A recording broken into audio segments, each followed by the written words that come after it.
any advice at this point to people coming into psychology who want to bring a feminist perspective to their work? Any advice in your experience? First of all, to be very clear about what they want to do. Secondly, to be prepared for, one thing we didn't talk about was, I'd say, maybe the backlash, and which comes in two ways. In the fact that just the word feminism seems to make smoke come out of people's ears.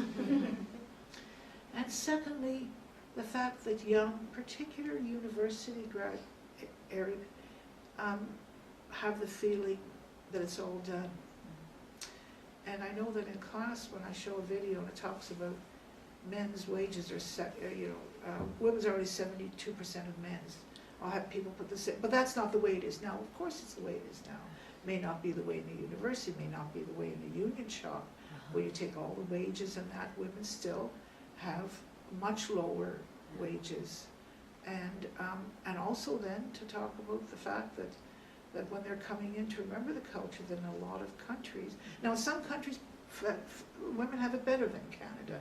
The Scandinavian countries, for example, not in every way, maybe still not in housework and that, but they do.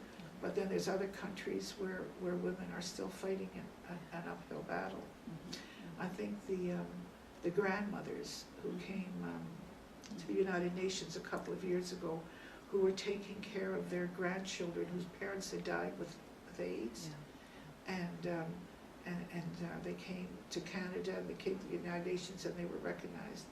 The fact that these women who wouldn't call themselves feminists, who were giving life to their grandchildren, and yet who receive so very little recognition and support from those of us who are so much better off here. So I guess the two things about just being aware that portraying feminism in the way that we'll be able to show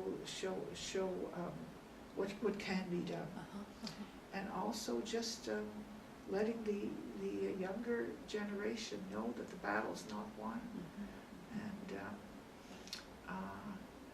and we all have to take part of it in some way.